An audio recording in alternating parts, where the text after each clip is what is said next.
whole team there getting behind this live stream. So Dirt Store, go and check them out. They're easy to find. Basically, for all your motocross needs, they got loads of top brands that you can go and buy. And the more products you buy from them, the more they support us, along with everybody else. People like Apico backing us as well, RFX, all those guys. But a personal big shout out to the guys at Dirt Store for getting behind MXGB-TV. And also the guys at Motul, of course, coming in as the new series partners, title sponsor. So a big up to those guys. And I said, we've got a list of amazing people that we're going to announce and try and get as much info you as the series goes on. Manufacturers like Honda and Kawasaki backing what we do. There's a long list. You'll see a lot of them over social media as well. Don't forget as well, we've got the Prox Pit Pass. You can go and see that. Yes. In the week. I don't know what actual day that's going to go out, but keep an eye on the socials. That would be like a little vlog from behind the scenes. We got Benison there. He's had a problem on his sighting lap, which is not cool. And that's not a nice place to tip off, because that's a really steep jump. This is on the way down to the bridge. Yeah, that's the famous what used to be a double jump. No longer, of course, filled in, but that iconic Nick Haskell photo, which we've actually put on some tour T-shirts. They're on some tour T-shirts for sale in the centre of the circuit. So there is our race 2 for our RFS 125 class in the holding area. And Jeff, we saw a cracking race 1. And obviously, race 2, the grid is going to be decided by fastest lap. And it's fair to say that we've only got the results here from race 1, and we don't have the grid for race 2. So I won't say your guess is as good as mine. I think it's fair to say... All I know, who was the quickest. It was Ryan Waggott. So I know Ryan Waggott is the first rider that's going to get the first gate pick. Beyond that, we'll see them as they come out onto track. So, but that's the way that it's going to work here for the remainder of the season. A little bit of... just a little bit of something different, and it does mean that if you have a crash in your first moto, if you can get back going and you can go and put in an absolute nailer of a lap, you've got the chance of starting inside the top 10, even if you've not scored points in the previous moto. Yeah, which I think that was the whole concept. Paul and everybody, like, you know what? Because that happens. That is very much the nature of our sport. Yeah. Obviously, previously we've just gone both. Gate pits to the line for both motos has been on your morning qualifying. Yes. But they're changing it up. So it's kind of similar to AMA Motocross, but the fact that we're doing it on lap times, not your first moto result. Yes. So that's an interesting thing to look at. So as you can see, we're in our little booth here. Phil, you know, we got there it is, the new logo, ACU behind us. Big shout out to those guys. And we said everybody supporting the series. Motul. Look at that future racer there. Yeah. He's got his Minecraft top on. Oh, look at it. Even I know what that is. Yeah, you see, I didn't know what that was.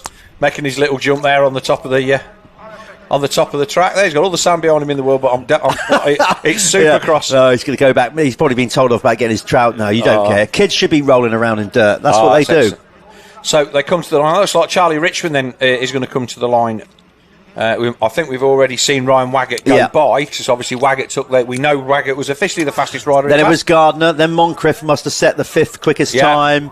And then it was Drew Stock there. Yep. So that's how we're doing it. There's 171 of Cameron Greenhalgh in there as well. So there was. So he took the whole shot from the outside. We did have this discussion about the smart guys go all the way to the left of the gates, and you can see that Gardiner there looking. I mean, it's really easy just to ride straight into that gate, not have to mess. And I'm sure that there's guys that have done that. But again, these guys will be up for the Planet Moto First Lap Awards again, and to get those points for that Spanish holiday at the end of the season.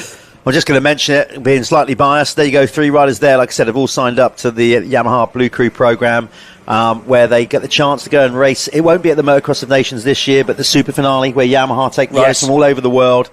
This year it's going to be tied into one of the GP races, which I can't announce yet. So, but anyway, that's cool. Obviously, Motocross of Nations at Ironman in Indiana this year. So normally, if it's a European race, that takes place there. But everybody else coming to there. So Fabian Junior Morrison then hit on the 259. Shame we didn't see him on a Kawasaki last time he was on a big I know, the 259, and we actually did a meeting at Cuss's Gorse, and I swear to God, I have never seen anybody drop the hammer as hard as he did. You're familiar with the wave section at Cuss's Gorse up to the tabletop? he had the entire length of that lead after one lap. Yeah, that was his local because he's from Andover and around that area. Obviously, we don't longer have Cuss's Gorse, but that was, I would say that was his local practice track. He knew his way around there. Yeah, he was really good. I think he ended up getting nabbed. And I want to say, might be Austin Beastie that beat him and came from away. And obviously, he's the guy. Now, was he somebody that we were expecting to see here this weekend? I think Austin, regards of outdoor, he's done well in an arena cross. Yes. He obviously won some rounds, won some races. I'd expect to see him out there. Obviously, we had a few of these guys that did the arena cross, the Futures class. Harry Lee's out there. Obviously, he won it. He didn't win it, but he won a bunch of races. Zane Stevens also raced it. But I thought that I saw Austin's name on a pre-entry list, but obviously maybe he's not here through injury. Yes, I think he was on the but he's not actually. I don't know why he's not here, but I'm sure he's registered for the series. So the Lexa MX KTM 125 of the number 9 of Mackenzie Benison comes to the line. He was the guy that got cross-rutted on the upslope of that slope. So here we go then, Jeff. We're getting ready to drop the gate for the second time for the day on this RFX 125 class. It was Waggot that won from Gardiner and Hayden Statt in Moto 1. How's it going to go? Here we go, 5 to go. They're away. Oh, who was that? Someone on Yamaha stalling it on the gate. This time it looked like the whole shot nearly came, but right at the last, see how Statt turned in right at the 11th hour. Is that Statt or is that... No, that's Lucas Moncrieff on the Free Flow Madison Crescent Yamaha. No, it's not. It is Hayden Statt. Sorry, I'll take that back. Well, yeah, so you're Statt absolutely then right. From Waggott, 17 in there in third. That's Harry Lee. So a good start for Lee this time as the rest of the field stream through. We'll try and see who it was that hit the gate as everybody comes through. Oh, look how that is starting to cut up now. Nowhere near as bad as we've seen it, but still, that I can speak from experience, Phil. That is a nasty hook, that right there. That section a lot better than it used to be. It used to be 2 or 3 small jumps, and they all cut out horrifically. At least you only got one chance of throwing it into the weeds down there now. But they make their way down the back end of the circuit for the first time. We'll see if they've got the ability to send it into the sandpit with this now being... And he does. Statt sends it in. Waggot in there in second. So Statt, he will want to try and win this one. And at this point, we have to try and do the maths to see whether the 3-1 beats the 2-2. Yeah, well, obviously, point Waggot, if he stays there. If the flag was to come out now, Waggot would win the overall. Yes, but it's obviously a long way to go. Yeah, 3-1 against the 1-2. We'll wait and see who comes across the line. Yeah, so it is Hayden Statt across the line first. So here's your Planet Moto First Lap Leader Award. So Hayden, there he is, 5:48. He is going to pick up the 5 points in that championship. It's 5 for the first across the line, 4 for second, obviously 3 for third, and then 2 for 4, and then 1 for fifth. You get the idea. And then we top them up at the end of the year, and whoever's got the most across all 3 classes, as far as I'm aware, is going to be going down, winning the competition to go on a Spanish ride holiday, which, by the way, you can do. Go and check them out. Yeah, great company. They've been doing that for a lot of years. So it was Statt from Waggott, from Charlie Richmond, Harry Lee in 4th and 5th, Lucas Moncrieff. So that's your point scorers for the Planet Moto First Lap Award. So Drew Stock came across the line in 10th, and we're looking for Cameron Greenhalgh, Zane Stevens. They were the guys in the top 10. Where did Freddie Gardiner come across the line? That is Drew Stock. I think just hit the deck back there. I'm sure that's Drew. It looks like him. He's in O'Neill kit. Yeah. Yeah, it is. So he just tucked the front end. That's not good for him. He's going to have to regroup. He's got plenty of time, of course, 20 plus 2, but still not where you don't want to be laying it down on the opening lap and making life hard for yourself. No, so Statt then leads this one from Waggott, and it'll be interesting to see if Waggot can do in the second race lap time wise what he did in the first, and it certainly looked like whatever issues Statt had in that first one, if at all indeed he had any at all, whether Waggot is going to be able to run him down. Again, just getting that little bit of I'm not following anybody, I've got a clear track, I've got a chance to check out. Is Waggot going to have anything for the 5:48 of Hayden Statt? So we're still waiting for 3 minutes on the clock already, so we'll get them all settled in, another couple of laps, and then we're let you know once the timing actually does refresh of who's set the fastest lap thus far. Yeah. The Phoenix Tools fastest lap of the race, and I would imagine that would have been Hayden Statt, but we'll wait to officially get the numbers on that. But let's say Statt then, 14 years old from Durham, so he's 4 years younger than the guy chasing him down, and that's a big 4 years in motocross. So Statt off an 85 last season, onto the 125 this season, could still have stayed on an 85 for another year, Jeff. Yep, absolutely, but the right thing, move him up that way. He obviously shooting to be like a future MXGP star.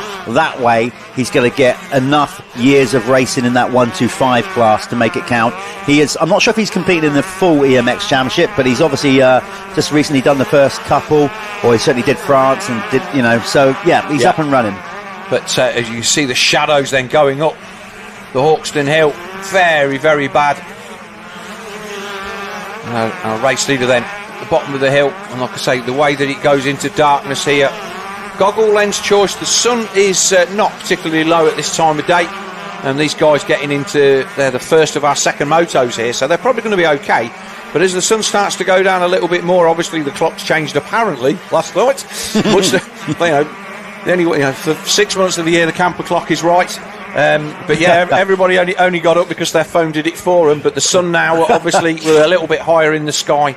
But that is always something, especially in the early part of the year when there's not so many leaves on the trees. Visibility in this kind of conditions, where you're going from the dark to the light with the sand here, it can be a real problem.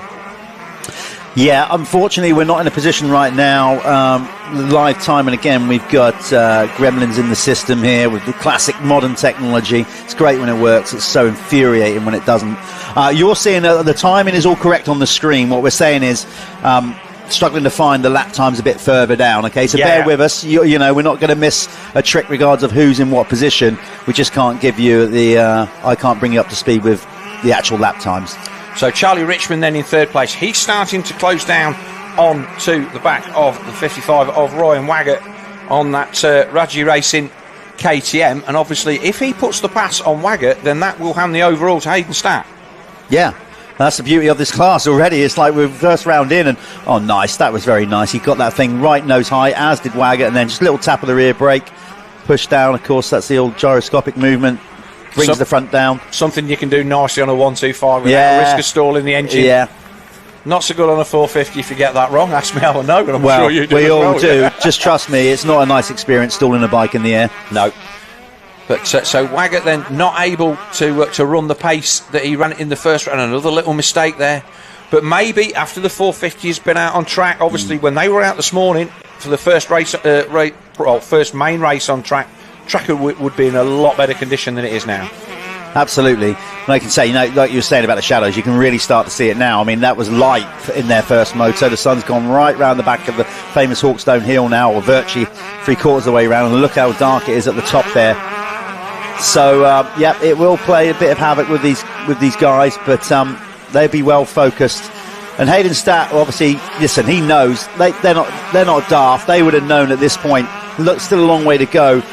But listen, they might not do in maths. They might not do in maths at school, but they don't mind it when they come and do the racing. So basically, Hayden will know that as it currently stands, he's sitting second overall because he finished third in the opening moto.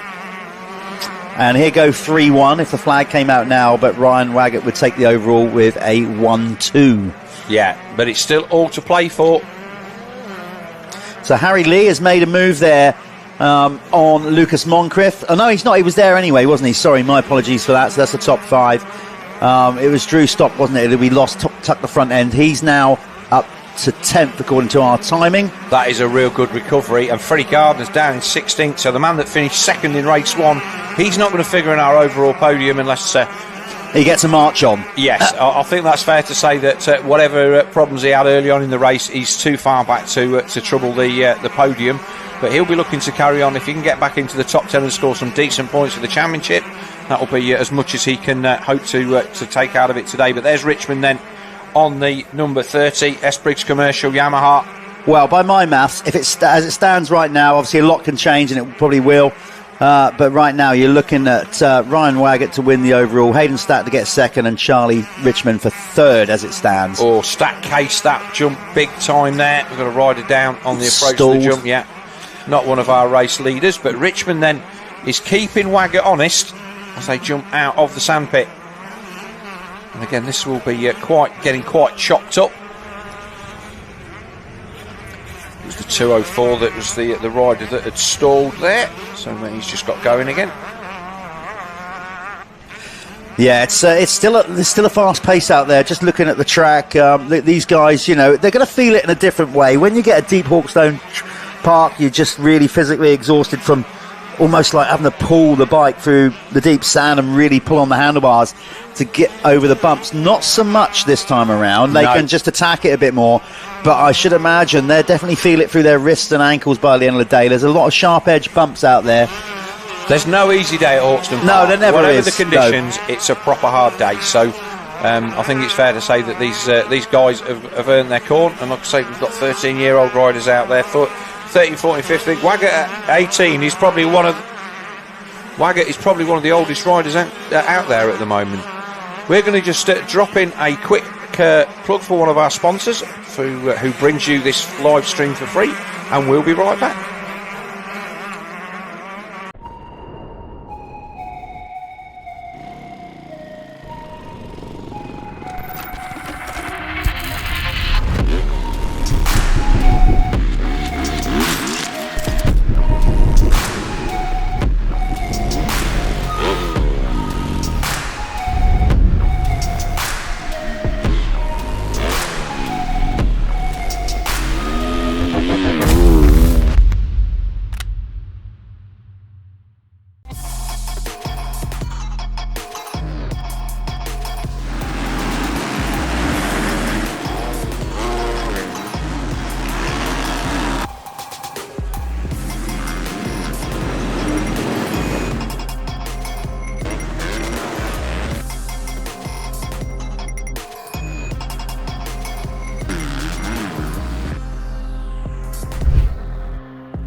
Then Hayden Statt bouncing into the sandpit with Waggott still giving chase. 5 seconds the gap with Charlie Richmond, another 3 seconds adrift. So the overall, I think, is really rests on whether Waggott can keep Richmond at bay.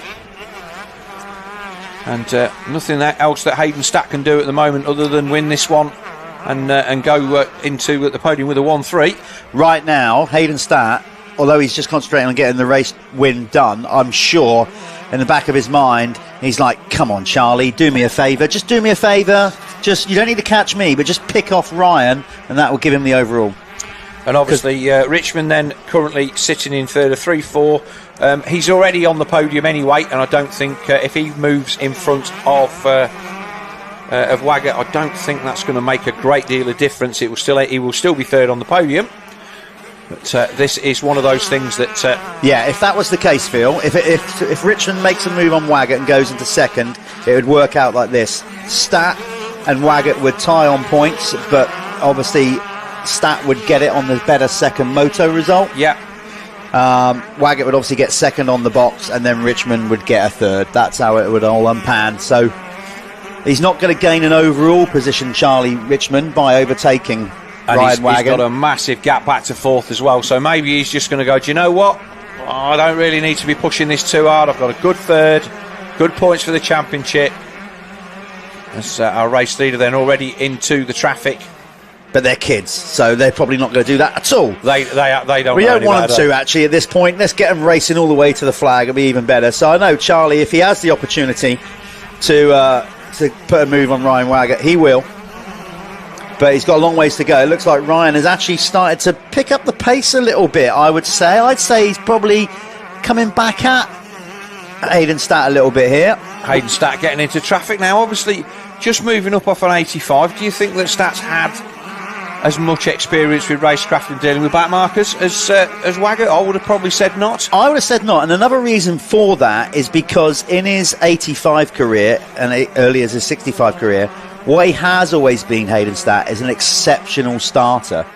He absolutely power to weight ratio for 1 year there. I think it was on the small wheel 85. Yeah. Man, he was out of the traps like, so he's always been a good starter. So I've never really can think of Hayden having to come through the pack too much coming through his career.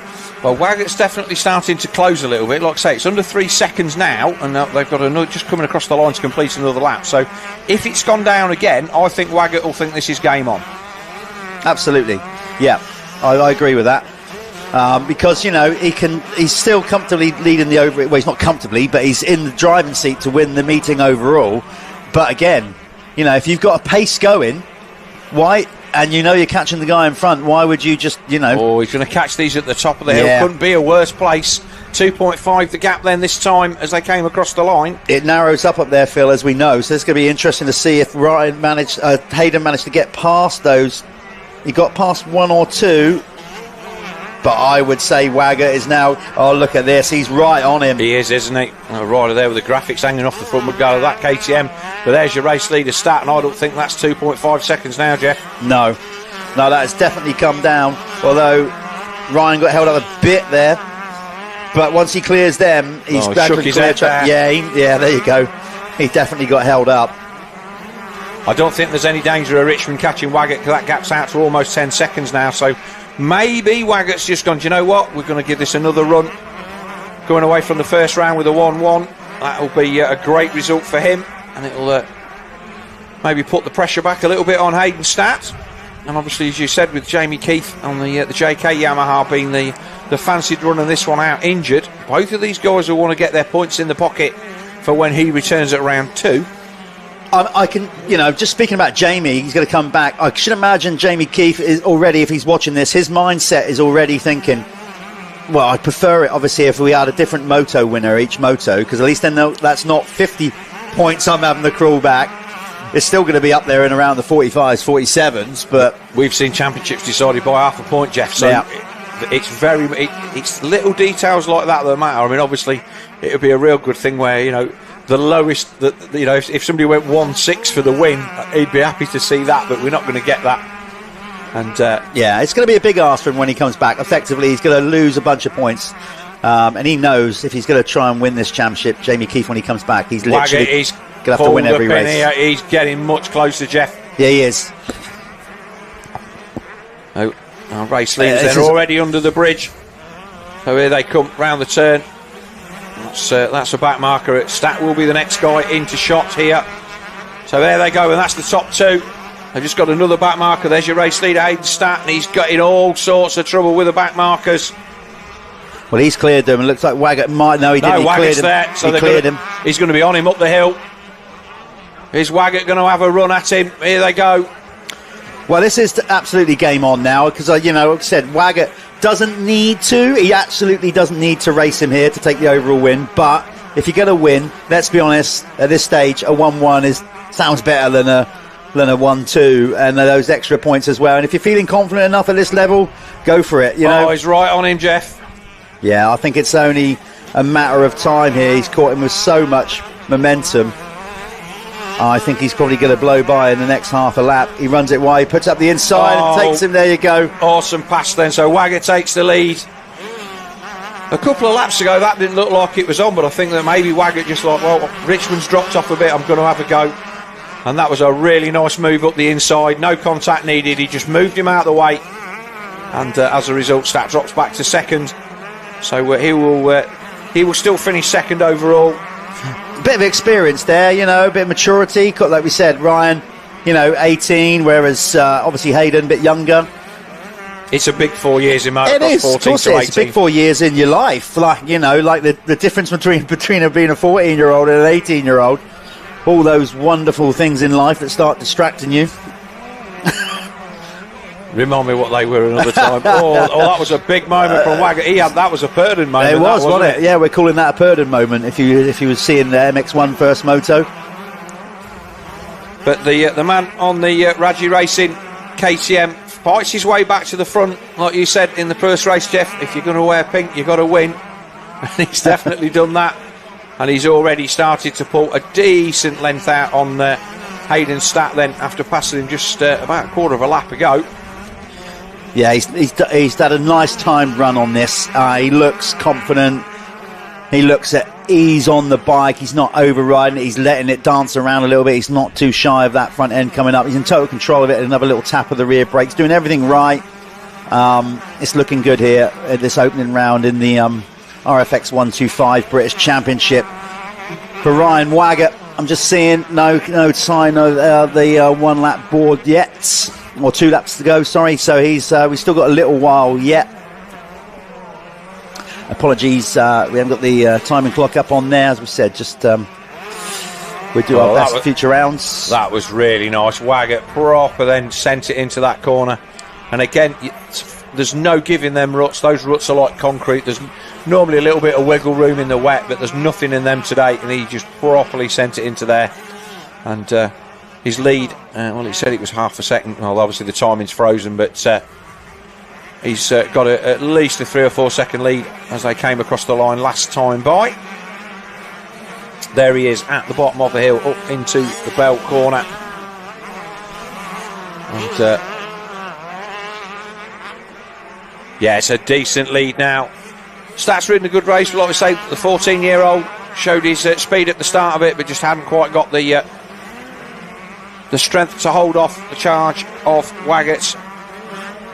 No man from Carlisle, who will go away from this first round at Hawkstone Park with a nice healthy championship lead, probably about 8 or 10 points I would imagine, over it will be Hayden Statt and Charlie Richmond. We're looking down the leaderboard to see if many progress has been made, but obviously that's well, we're still getting times updating on that board for some reason, Jeff, so I'm not aware whether that is actually updating. Charlie Hucklebridge showing as 12th. The number 14 of Freddie Gardiner, according to our tower at the side from our K-Tech tower, he is now up to 7th, so that is a good recovery, and that may well see him 4th or 5th overall. Lucas Moncrieff drew Stock back to 6th, so Stock has made a really good run through the field as well after that early race tip-off. Yeah, it's really interesting to see. I mean, I can't on my phone here trying to get the actual live time. You'll see, I think it's all right on the column. I think top 5 is edged towards. It could be Lucas Moncrieff in that top 5 along with Freddie Gardiner, but let's wait and see. There's still plenty of racing to go. At least another 3 laps, 4 laps here. Let's see how he comes round. Here comes Ryan Waggot. Race leader, number 55. He's run 55.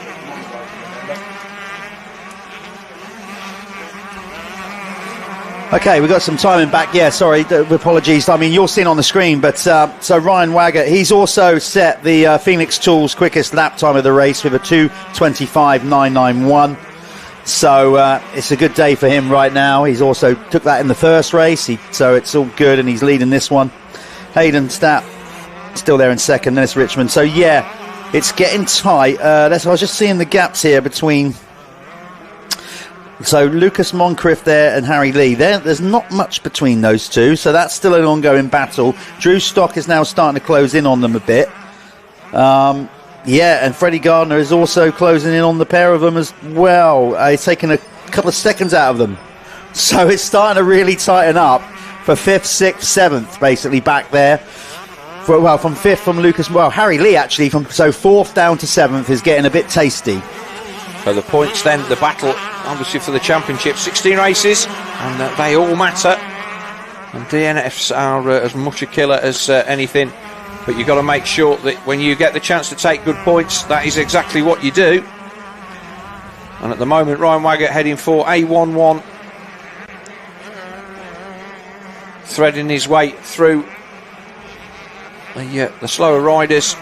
But great to see a full grid of 125s out here this weekend, Jeff. Like we said, the fact that we've had 2 classes virtually full and 1 where we've had to run an LCQ, certainly a breath of fresh air for the British racing scene here at the ACU Motul British Championship. Yeah, I knew this class would be good. I think most people in British Motocross knew it would. Just 125 racing in general is just always great.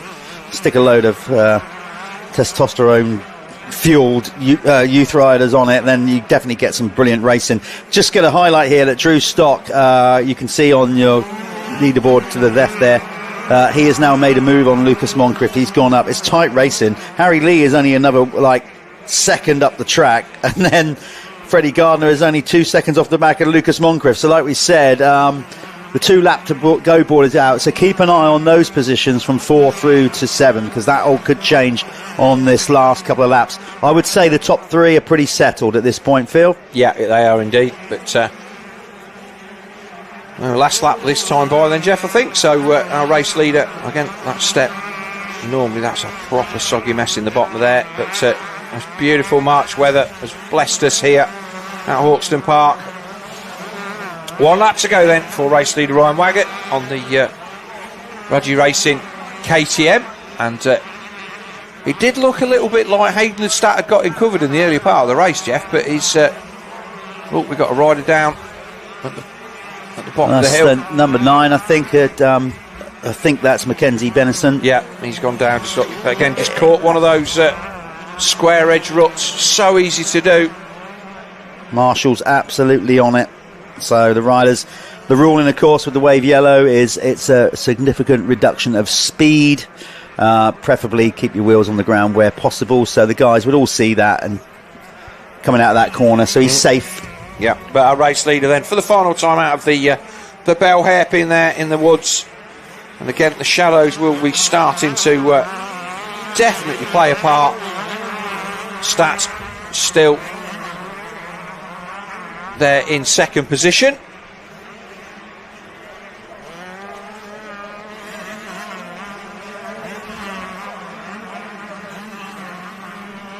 Now through the avenue. There you go. I could hear the event commentator Ben Rumbold above us going nuts there. The reason why is because Freddie Gardiner is on a march. He's blown past Lucas Moncrieff and Harry Lee and is now all on the back of Drew Stock with 1 to go, or half a lap to go. Well, for the race leader at least. Here we go. He's comfortably 11-second lead. It's been an immaculate performance, I've got to say. Race management's been really good as well.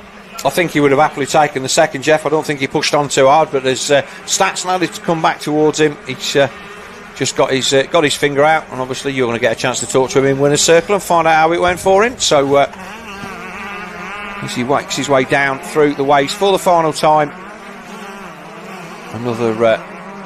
another win and the overall victory.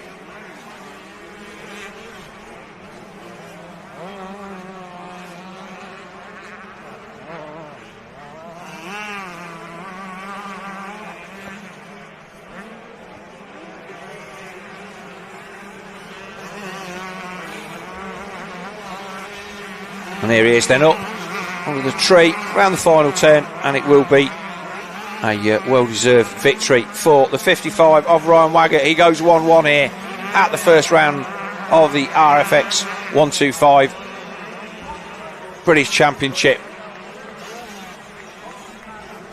It will be Hayden Statt that comes across the line in second place on the 548, and here he is. Led the race for a good bit, but he just got away from him. And then Charlie Richmond will come across the line in third position. Take third, and your overall should be as it is there. It will be Waggott, Hayden Statt and Charlie Richmond. Drew Stock may well be fourth overall with a 4.5 if he can hold off Freddie Gardiner. A big leap then from Stock in there, leading in the early part of the race. Waggott then not getting over the jump there, but this was the pass for the lead. He went up the inside and just showed the edge of the track then to the youngster, and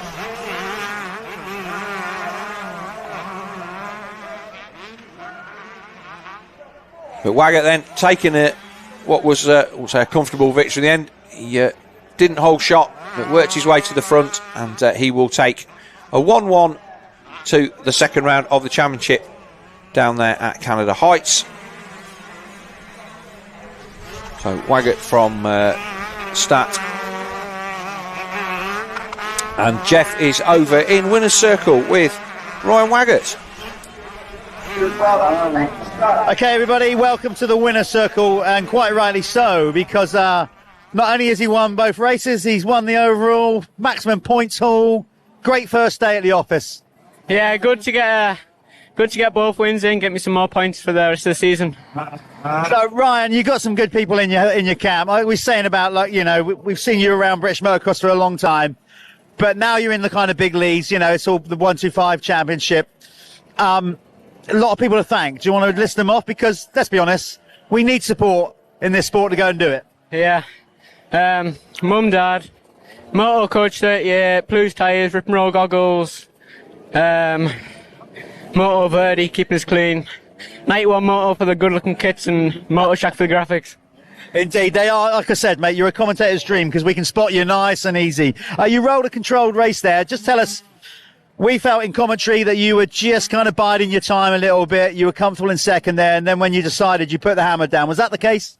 Yeah, I knew it would be pretty hard to get past on this track. Yeah. But I thought if I waited till the end of the race, maybe you'd get a bit tired, so I'd be a bit easier to pass him. Well, good luck, mate. Well done on the rest of the season so far. He's off to a flyer. There he's your overall winner, so he takes victory here at round 1 in the RFX 125 class, Mr. Ryan Waggott. Ryan, you move on out. Just move on out. You go and celebrate with your team over there. We're going to bring in, let's get Hayden Statt in. Come on in, Hayden. Sorry to make you work, Hayden, and push his bike after a hard 2 motos. We'll let you rest now. You can stand up on it or sit on it. I'll come around here. A solid day for you, mate. Like you said, you're stepping up the 85s.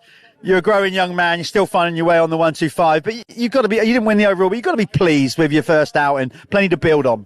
Yeah, I'm pretty happy with my first weekend at the British here. 2 good results, a third and a second. I believe that puts us in second overall. Yeah, I really enjoyed the weekend. Did you know, I mean, he was keeping you honest there, but then he started to sort of wind up the week with Moto. Was you conscious of that? What did you have left in the tank at that point? Well, I'd pretty much used all my energy in the first 5 laps just trying to pull away from him. Yeah.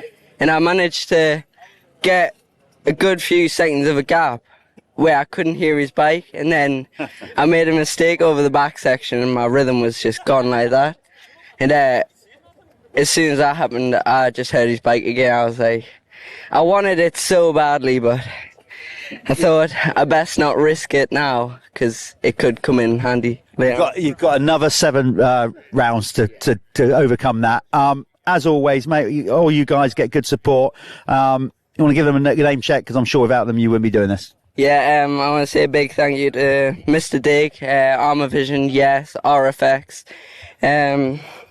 Everybody on that jersey, we won't go through them all, but a long-standing supporters. Manchester Motorcycles, been with us since pretty much an auto. Yeah, they have. Blues tyres. Thank you so much for their support. Well, there you go, mate. So I think by my reckoning, second overall, well done. There's Hayden Statt. We're gonna pull you out of the way now. Come on out, Hayden. And we bring in Freddie, who I think, again, I don't know the official on this, so don't quote it, but I think Freddie would have got 3rd overall, which is why we brought him up here. He's also rocking the rather cool Thor Miami kit or whatever that is. Freddie, that was a tough one, but my God, you came on strong at the end. Yeah, I think that fitness is really paying off with that. I just made a real stupid mistake first lap. I think I was in just outside the top 5 and just tucked the front end on a bank and just couldn't pick it up. So last, I think I got back to 4th or 5th. Yeah, I think you got 4th right on the line here. Could have even been 3rd because I had to walk away because I have to come out to do this. So I don't actually know where you finished, but I think you got 4th. Yeah. So that was a solid ride. And of course that was enough to get you here. I think 3rd overall.